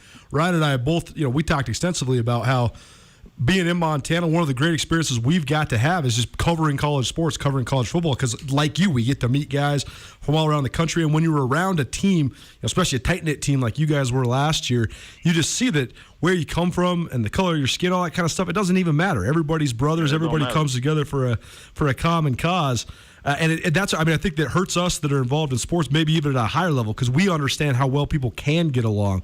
But tell us just a little bit about your experiences in Lakeland, because I know that when you were home earlier on this spring, you had you gave a speech to your community. I know you've been pretty outwardly vocal. So what sparked that, and what's that experience been like, just is sort of represent for your community and also representing for your university as well? Yeah, it's been I like speaking out. I like speaking out. I like having my voice heard, because like this stuff needs to be talked about. Everybody keeps trying to sweep it under the rug, but doing that is not going to help at all. But how I started speaking at that protest, I didn't even plan to speak when I was there. I just came out because like I said, the day before they had a protest in my city, Lakeland, Florida, but I didn't go to it. So I was like, I can't just sit around. So the next day they had one in Arbonell, Florida, which is like 25 minutes away. So I went out there, and they had called them in up to the megaphone and whatnot, and was asking for people to speak. And the megaphone just landed in my hand, so I just told my little personal testimony of my first time experiencing profiling racism, and that's just how it came to be. It's a reality in this country, Jahari, that is not even just about how diverse cities are, because we know that even in cities where there are all these different demographics, all these different cultures, that a lot of times they're in their own pockets, right? There, you have black neighborhoods, you got white neighborhoods, you got maybe Asian, Hispanic neighborhoods and stuff. So even when there's all these people that seemingly are together, they're still separated within the bounds of their own city sometimes. What's it when you come to Montana and you are with, first of all, obviously primarily a white community that you're with there, and you have guys who don't look like you, who aren't from where you're from, who have not experienced what you've experienced, still listening to you and saying, "Hey, this has to stop. We're standing with you in this." How excited does that make you? Is that something where you go, "Okay, we really can shift this thing and move forward and progress towards justice, social justice, and racial equality"? Yeah, that it speaks volumes, especially when you got the guys from Montana who like standing there with you. Cause like that's probably like all they know is like white, because you know Montana's predominantly white, and so it's amazing when you got your brothers like that standing up for you and actually listening to you and what you have to say, and listening to understand and not listening to respond. If that makes sense. So it feels good. Have you guys had conversations amongst yourselves? Because I know a lot of this stuff has been out in public, and I think that's a great thing. I think the fact that we're normalizing these conversations is awesome. The fact that we're talking about it on the radio is awesome. But, I mean, just in the locker room, have you guys had any conversations that have just been, maybe exchanging those ideas and having guys listen to your perspective and your experience? Yeah. We try to talk about it. As we don't that's not like the forefront of our conversations every time we're together, but it does come up, and we do talk about it like adults. And if somebody has differences, we listen to each other's differences, and we just try to help each other understand where either side is coming from. Jahari Martin joining us. Go ahead, Jahari. Oh yeah, and Coach Choate, he drives that. Like, he encourages us to have those conversations among each other too. So he's avid. He encourages it. I mean, on that note, Coach Choate and the two of us had a Zoom call when all this stuff was kind of going down, and we talked a lot about football and a variety of different things, but also talked about this whole situation too. And I thought he gave one of the most impassioned and one of the best perspectives that we've heard on this. So knowing that you have a head coach that you came to play for all the way across the country that has your back like that, I mean, that has to mean a lot to you. Yeah, it does. It means a lot, because like a lot of big, like, I know people. I got friends at like some of these big time schools where they barely like talk to their head coach, or they barely talk to their position coach, and don't have like good relations with them. But at Montana State, it's not like that. Coach Choate, I can call him anytime of the night. He's gonna pick up. He actually just lives right down the road from me, honestly. So he always he welcomes us over. If we ever need anything, he's always the first one to try to help. And with the assistant coaches and position coaches as well, they all do the same thing. So I'm glad to have those guys behind me. Jahari Martin joining us. He's a running back at Montana State. And Jahari, I said off the top, no one knows anything, okay? No one knows what's about to happen or what's going to happen and all that. So with that said, let's assume that we're going to play some football here coming up at some point, and you are going to be playing in your first full season as a player at Montana State. First of all, how excited are you, obviously, but also, what do you expect to as a running back, switching sides of the ball, as you mentioned, primarily going from the defense to the offense, and have your first opportunity with a great group of running backs, right? Isaiah Fonse, of course, but there's several of you guys that are big part of what this team's going to be. What do you think about that? Yeah, first off, I'm just excited to have a chance to prove myself. We didn't get a spring, which kind of sucked, so that kind of set me back a little bit. But if we do have a season, I'm just excited to prove myself, not only on offense, but special teams as well, and just try to contribute any way I can to help my team win games. And like you said, we do have a wide variety of backs in our room that can do a lot of different things. And I think that's going to help us tremendously if we have a season. In terms of the off-season stuff, I mean, I know you're a guy that's weight room warrior. I know that's always something you've been really into, really dedicated yourself to. So, I mean, not having a weight room for a while and now kind of having to do this thing carefully and lifting groups and all that stuff, how's that been? I'm not even going to lie. It's frustrating because you want to be around the full team. You want to start building that chemistry up. You want to just, be with your brothers, but you got to be in these small groups, which – you still can get at it after these small groups, but it's just not the same. You understand? It's just not the same. So it's kind of frustrating, but that's the time we're in, I guess, and until things start clearing up and being more definite, I guess it's just how it got to be right now. On that note, I mean, do you have any worry that, physically speaking, you and everybody playing college football are not going to have maybe the time that you need to be prepared to go out there and play because of the way that this is all gone? Or do you think that, hey, once we get officially back and ready to go, we're going to be able to get ourselves into a position to say, that we can go out and play what's a very physical sport? Yeah, I think a lot of people's concerns are preparation, just because everything, you just don't know what's going on. And so, like, some people are like, yeah, I'm just going to chill out. I ain't going to study the playbook. I ain't going to do this. I ain't going to do that, because we might even have a season. But you can't go about it thinking like that. So, yeah, preparation is a worry of mine. But I know the group of guys I'm working with, and I know they're all prepared to work. So we do have a season. We're going to be ready to go regardless.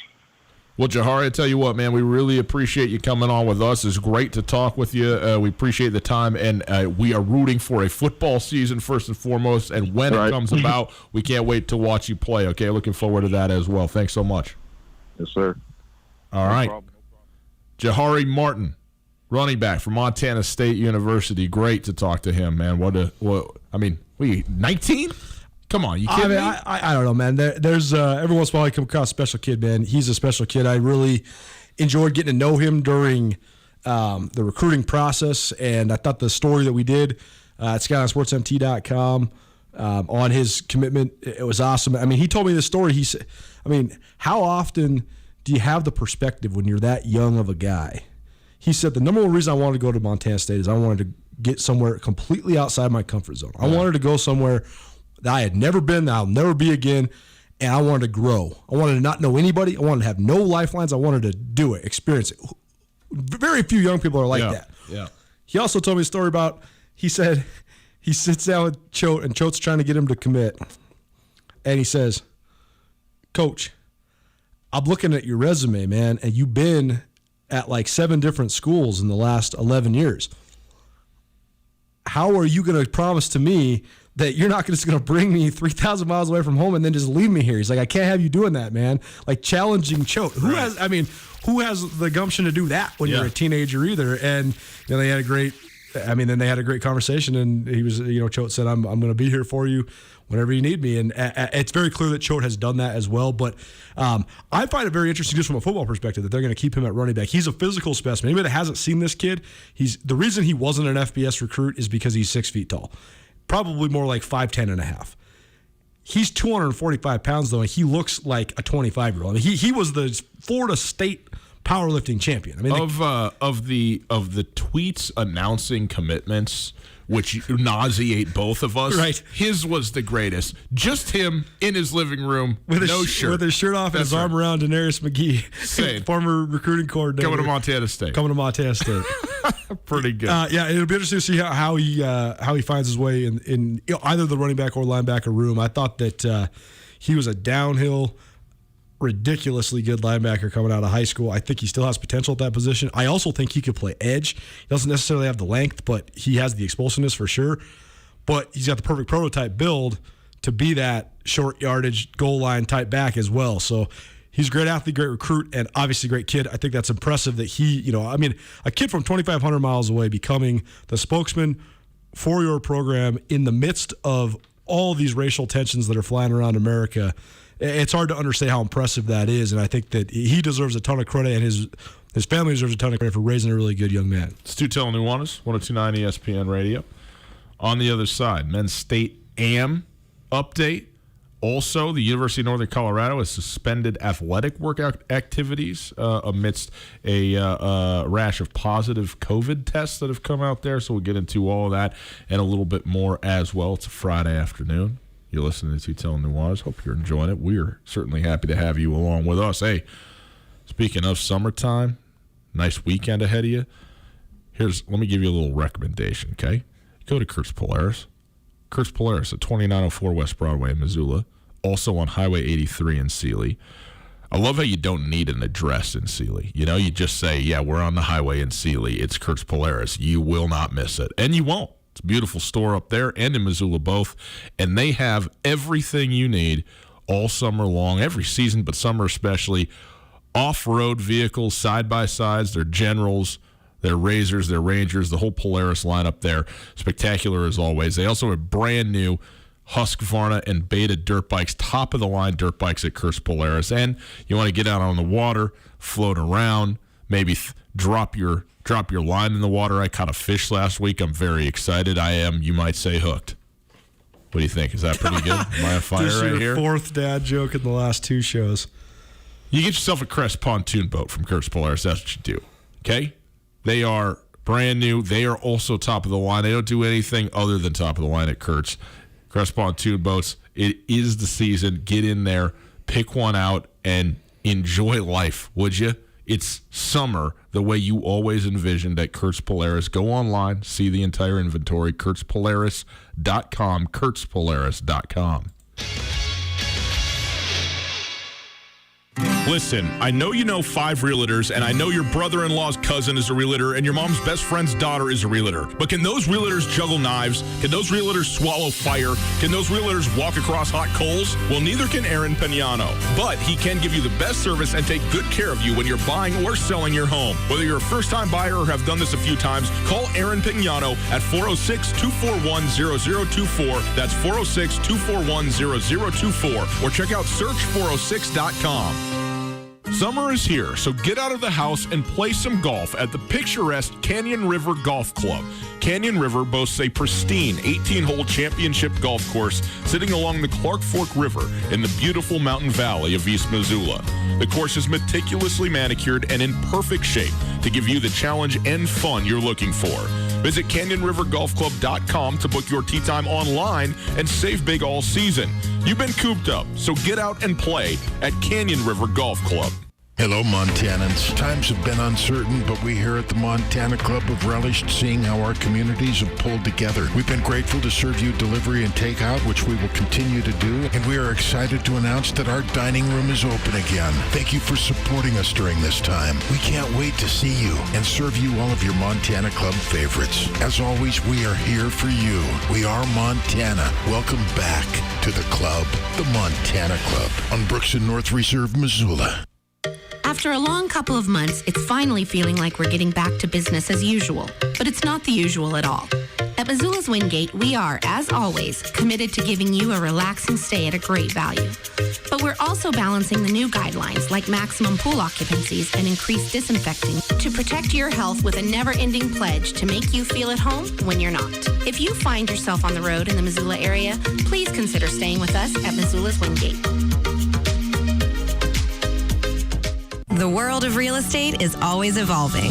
That's more true now than ever. If you are a longtime Missoulian that is looking to upgrade or downsize, it might be the best time yet to sell. If you're in the position to buy something new, today might be the best time to buy. And no matter what questions you have when it comes to residential or commercial real estate, Mike Nugent and the professionals at Berkshire Hathaway in Missoula have your answers. To find out what Mike can do for you, give him a call today, 531-1802. And remember, every question is good to ask. This is Sergeant Jones.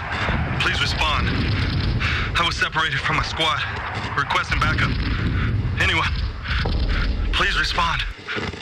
I'm all alone here. You're not alone. If you're hurting or considering suicide, call for backup. 800-273-TALK or text MT to 741-741. We need you. Your family needs you. Suicide is not the answer. Get help. Sponsored by DPHHS and aired by the Montana Broadcasters Association. ESPN Missoula Sports Center. Good afternoon. Happy to be with you. It's Tootell and Nuanez. Here's some sports news for you. A variety of recruiting news emerged from the University of Montana football and women's basketball programs last week. First, the Grizz football team received a verbal commitment from Declan McCabe, a 6'4", 245-pound offensive lineman out of Midway High School in Waco, Texas. Then came the latest commitment from Missoula Sentinel as Spartans linebacker Gino Leonard gave his pledge to the Grizz as well. On Thursday afternoon, the Lady Grizz got in on the act with a verbal commitment from Haley Heward. She is the daughter of former University of Washington and NFL quarterback Brock Heward. McCabe and Leonard, third and fourth recruits to verbally commit to Montana. Leonard's the third player from Sentinel this offseason alone to join the Grizzlies, or to at least commit to the Grizzlies. He joins wide receiver TJ Roush and two-way athlete Jace Klusewicz. And in other Grizz football news, Kent Haslam, University of Montana Athletic Director, officially confirms that Montana's season home opener, September 5th against Central Washington, has been canceled.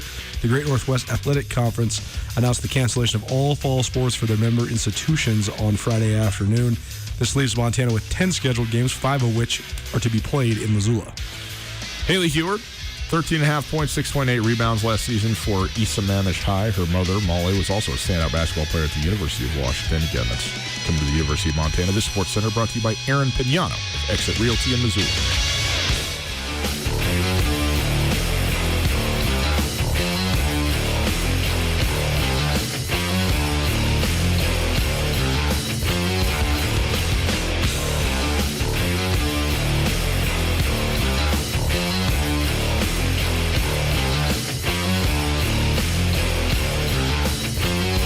Happy Friday, my friends. Ryan Tootell, Colton Nuanez on your radios. Together we are Tootell and Nuanez, and happy to be with you. At Gus Tootell on Twitter, at 1029 ESPN, at Skyline Sports MT. Go check us out there. Get on the social medias. Have a little bit of fun. Coulter, what do you want to do here? We got State Am, we got Memorial Tournament, and we got the University of Northern Colorado suspending athletic workout activities for the time being. Where do you want to go here? It's a real pick-em. Well, I mean, the Northern Colorado thing is just kind of cut and dry, but they've shut down all on-campus workout activities at this moment because of positive tests. We've seen positive tests in Montana, specifically at Montana State.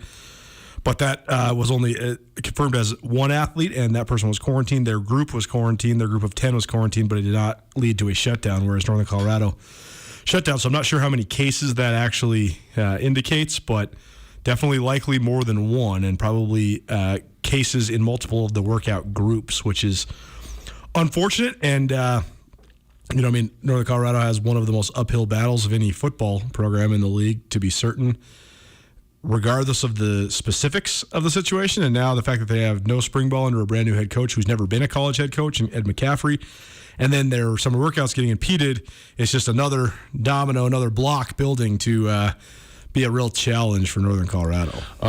There are, by the way, it's not isolated to the football team at Northern Colorado, but it does include some of the football players, but it's the entire athletic facility for all sports that is being temporarily shut down, and it has no timeline for when student athletes will be allowed to return. So that's where they're at right now. And I'll tell you what, this is hard for everybody, okay, trying to deal with these circumstances.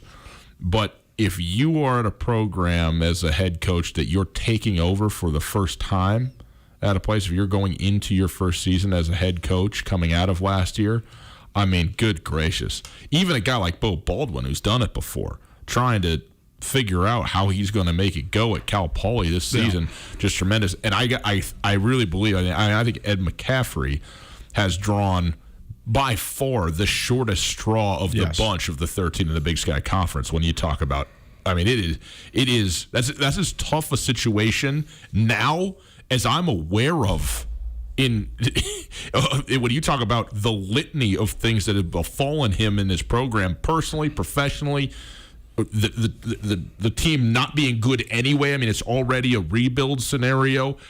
Or just a build scenario. A build scenario, right. And then everything else going on. I mean, it's just one thing after another, man, for Ed McCaffrey in Greeley. Yeah, I mean, the fact that he's never been a college football coach, period, that's tough.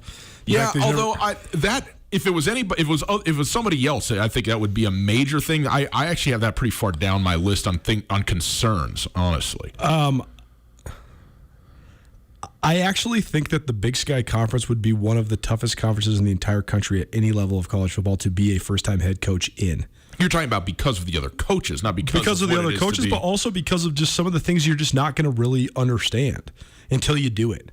Like when you have your halftime meeting on the softball field at Southern Utah because the locker room is 2 miles away, and you're like, what happened? Yeah. I remember that Jeff Choate's first year at Montana State, they almost beat North Dakota to open up conference play. North Dakota was the reigning conference champions. They actually went on to be the conference champions that year as well. And they were a missed 2-point conversion away from having that thing tied. They lost, I think they lost 19-17 or 17-15, but they lost the game by 2 points. Are you sure? I'm not so sure they didn't lose that game by one maybe point. Maybe 1 point. They went for 2 to win it. They brought it all the way down the wire, and they almost beat the team that ended up winning the conference. Yep. And then the next week, they lost by a touchdown, and then it started spiraling. And then they decided to give Tyler Brugman the hook, and they put Chris Murray in. But the whole thing culminated with them being down 31-7 at halftime to Southern Utah, and Choate just freaking out on everybody because he was just so mad, not only at his team, but at the situation. Like, why are we doing this? Right. It gets blistering hot down there in Cedar City. Why are we sitting here on an late October or early November day where it's still 85 degrees somehow, and we're sitting in a dugout? I'm trying to draw up plays. Like, where's our adjustments? And it's just the little things like that. Like, you just don't understand what it's like to have to fly to Phoenix and then bus all the way up to Flagstaff. You don't understand what it's like to step foot at Washington Grizzly Stadium for the first time, or to do all the logistical challenges there are in the Big Sky. So I just think that there's some things that you can't know until you know, and it's why guys that have been in the league for a really long time, they have these sneaky little advantages. These things. Where do we stay? How do we make sure that we get the food right? Like, just the little travel things and the little logistical things that go into it. But interesting in Northern Colorado, though. We mentioned briefly, we had Kendall Keller from Havre High School on the show yesterday. She's Gatorade Player of the Year in girls basketball, coming to play for Lady Grizz. We mentioned briefly some of the best football recruits left in the state, Kellen Dietrich being one of them. He's a Havre High School senior to be, linebacker / defensive lineman, edge guy. He tweeted today, though, that he received his third Division I offer. He's gotten offers already from Montana as well as Northern Arizona, because of Jerome Sauer's connections to Montana, as well as Andy Thompson, former defensive coordinator's connections to Montana, as well as the fact that Aaron and Robin Pflugrad are both still on the NAU staff. NAU has been one of the only Big Sky schools that's recruited in Montana all these years, with the exception of the Montana schools. Well, Northern Colorado's in here now. Northern Colorado offered Kellen Dietrich today. I thought that was fascinating. I never thought I would see a kid from the High Line getting an offer from anybody besides Montana or Montana State. And Kellen Dietrich got one from Northern Colorado. So you wonder what the connection is, who's got Ed McCaffrey got recruiting up here. But that's always been something I've thought has been a sneaky advantage of the Cats and the Grizz. Everybody around the region just assumes that everybody from the state is going to go here. And unless you're Matt Miller, they're not going to really come to recruit you. If you're another FCS school, you're just like, well, we're not going to waste our time and resources to go to Havre because the kid is just going to be a Cat or a Grizz. But no one's ever really tried. What if teams started creeping into Montana and trying to get guys out of Billings or something like that? I mean, I've always been sort of surprised that North Dakota and North Dakota State didn't recruit Eastern Montana. Well, one thing, I mean, the High Line is a little bit different, right? Because it probably is one kid or maybe two that you're looking at. Totally. A weekend of football in Billings, Montana, and you could see half of the AA teams play ball. You could, and you could see us up to as many as like 10 Division I guys. Right. It would be worth it. You go to Bozeman, you go to Missoula. I mean, you got 3 teams playing a doubleheader on Friday night. You got four of the 14 teams playing. Maybe you get a Saturday game in there somewhere, and you can really be productive, at least from a Montana perspective, in that space of time. And I think that it would be worth your time. And who's been good? Like, traditionally, who's been good? Montana and Montana State. Why? Because their core group of their football team is from the state of Montana. Now, there's more than just because they're talented players in Montana, though there are. There's heart, there's desire, there's I don't know how many kids grow up going, I want to be a Northern Colorado Bear. That's the whole issue. None. That's why they have no tradition. And so that's what I'm saying is that matters a ton. And so I don't downplay that. It is a different deal if you go get a kid from the High Line going to play for Northern Colorado who grew up thinking that maybe Montana or Montana State's where he wanted to go. It doesn't have the same lifelong dream realized sort of thing going on with it. That said, there's good players because you still have to have a baseline of good players, a baseline, maybe it's of toughness, maybe it's, being, a ranch hand, a farm kid, whatever it is, they're out there. And if you can make it viable, because it is a resource deal, then I think it is worth your time to some extent, or maybe it's just, maybe you got a coach who just went home for a long weekend and happens to be from the area. I don't know. Well, and that's the safeties coach who passed away from Northern Colorado. He played for 2 summers for the Missoula That's Osprey. right. So was in town. Yep. Maybe he was the one that initially identified the kid or something. So, yeah, we'll see. There's also the element of if you were to recruit a kid out of the state that maybe didn't get the love from the Cats and the Grizz, and then he wants to go prove them wrong. Kind of like a Samari Toure versus Portland State. I mean, Samari's had 2 of his best games of his career against Portland State. He said after last year, he's like, these dudes didn't recruit me. I'm trying to show them what they missed out on. And he caught 3 touchdowns, and that was the key to Montana winning. So, Yep. Yeah. Okay. It's Tootell and Nuanez, 102.9 ESPN Radio. Quick Men's State Am update because it is one of the only things going on. It's 103rd Montana Men's State Amateur Golf Championship this week in Billings at the Yellowstone Country Club.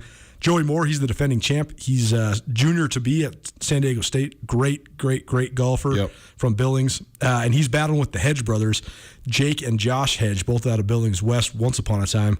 One played at Wyoming and one played somewhere in California, I can't remember. But both those guys, college golfers, and they were battling out. According to Victor Flores of the Billings Gazette, Moore was pounding the fairway and pounding the green yesterday. He just didn't have the putter going. He still shot 270. But Jake Hedge and Joey Moore coming out of yesterday, going into today's final round, both at 2 under. So we'll see how it all plays out. We'll have updates for you a little later on. But almost 20 golfers, within 4 strokes of the lead. And they're all chasing Joey Moore, but it seems like it's a more competitive field this year. So we'll keep you up to date as those things progress. If those 2 brothers got together and kind of pooled their resources, got a little money together, would it be a hedge fund? Garden City Paint and Glass is ready to help you with your summer home improvement projects. Their trained staff can help you with your painting and staining projects, setting you up with the right colors and the right brushes, rollers, and painting preparation, and they can even color match and custom tint. Garden City Paint and Glass sells only the highest quality paints and stains, so your project comes out right. Visit Garden City Paint and Glass for more information or give them a call at 549-0608. Garden City Paint and Glass, locally owned and serving Missoula for over 30 years. Listen, I know you know 5 realtors, and I know your brother-in-law's cousin is a realtor, and your mom's best friend's daughter is a realtor. But can those realtors juggle knives? Can those realtors swallow fire? Can those realtors walk across hot coals? Well, neither can Aaron Pignano. But he can give you the best service and take good care of you when you're buying or selling your home. Whether you're a first-time buyer or have done this a few times, call Aaron Pignano at 406-241-0024. That's 406-241-0024. Or check out search406.com. We've missed short drives to see friends, long drives to see family. We've missed road trips, car camping, heck, we've even missed commuting. We're grateful to be getting back on the road, and Les Schwab wants to help you drive safe, just like we always have. To help get you rolling again safely, we're happy to offer up to $110 off a set of 4 select tires. Les Schwab Tires. Doing the right thing matters. Limited time offer while supplies last. Actual discount amount depends on tire size and type. Cannot be combined with other offers. Details at leschwab.com. Now more than ever, we appreciate the value of relationships. Opportunity Bank has been serving Montanans and building strong relationships since 1922. With banking services for your family and your business, Opportunity Bank is with you as we move through these challenging times. For the latest information about how Opportunity Bank is working with customers and communities during the COVID-19 crisis, visit our website at opportunitybank.com. We are all in this together. Opportunity Bank of Montana, member FDIC. Missoulians can again recreate in a cool indoor environment when Glacier Ice Rink opens for a limited run this July. Closed since March due to COVID-19, the rink will open July 6th for 3 weeks to offer hockey and skating activities. The rink will feature a clear ice surface and have health and sanitation protections in place. Cool off and enjoy Glacier Ice Rink. For details on public skating sessions and ice rental opportunities, visit glacierIcerink.com. The Montana Department of Justice is changing our response to sexual assaults to better serve survivors. My grandma, my brother, My daughter. my mom, my friend.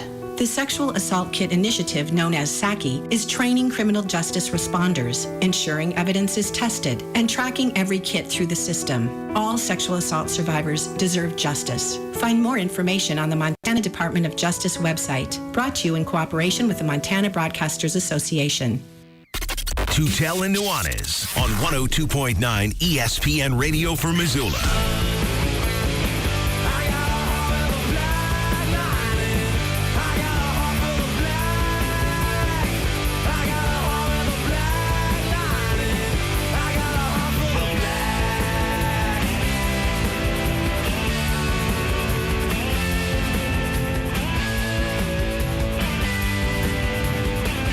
Welcome back to Tootell and Nuanez, 102.9 ESPN Radio. Wrapping up a week. Our first week back. Coulter's going on vacation again next week. Me a couple weeks after that. What do we care, you know? It's just duct taped and plastered together, this thing anymore. Man, I went on a variety of hikes during our last vacation. Yeah. With the full intention of, cell phone in the glove box. Yeah. Nobody talked to me. But then you realize there's nothing there anyway. Well, right. But then each evening you'd get like the Twitter alerts after your phone gets back into service. And then it's like, oh, yeah.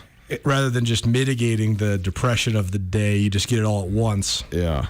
It was very nice. That is nice. Yeah, just have it wash over you in one incomprehensible horde when you get back into cell service. If you missed anything in the show, check it out on our podcast. The Tootell and Nuanez podcast is available wherever you get your podcasts. The podcast is available thanks to our friends at Blackfoot and Alpine Touch. You can rate, review, subscribe that thing. Podcast is good, man. You can listen to that thing anytime. I know a lot of people using that option more and more. It's great. So you can go ahead and do that. By the way, I did listen to Travis DeCure's full conversation with Justin Angle on a New Angle podcast. So that came out on Tuesday this week, so that's still the most recent New Angle podcast episode that is out with the Montana men's head basketball coach, Travis DeCure. Recommend it. Go check it out. First of all, New Angle podcast is great. Anyways, Justin does an awesome job with that. Has a ton of really, really high level. Yeah, it's really guests. interesting. He's got probably the best year and a half set of guests that I'm aware of any sort of media entity in this area. And then also he had us. Justin's listening. I want to go again because I thought that was great. I mean, of course you want to go again, but I mean, he's so fun to talk to, man. He's such a good conversationalist. He listens very well. He does.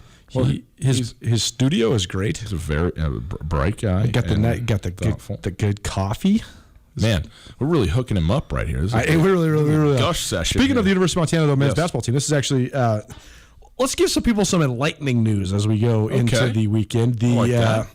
The NABC, which is the National Association of Basketball Coaches for college hoops, released their all-academic awards. I guess it was a couple of days ago.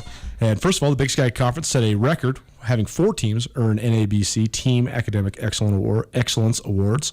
The 4 teams from the Big Sky Conference that earned Academic Excellence Awards: Eastern Washington, Idaho State, Northern Arizona, and Montana. So congratulations to the Grizzlies. Very good. The Grizzlies were the only of those 4 schools that did not have someone named to the NABC Honors Court, which is the individual awards for those. Okay. But that, I think, actually is a testament to the team, because a lot of times, like Eastern Washington, they had 4 guys You named. get one genius to carry, That's what I'm saying. then everybody else just doesn't do anything. That's what I'm saying. Eastern Washington had 4 guys: Kim Aiken Jr., Tanner Groves, Mason Peatling, and Jack Perry.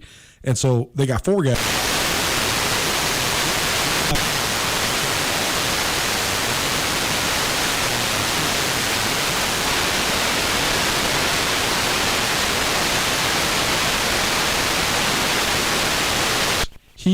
He has made sure to maximize the academic achievements of almost every guy that he's recruited.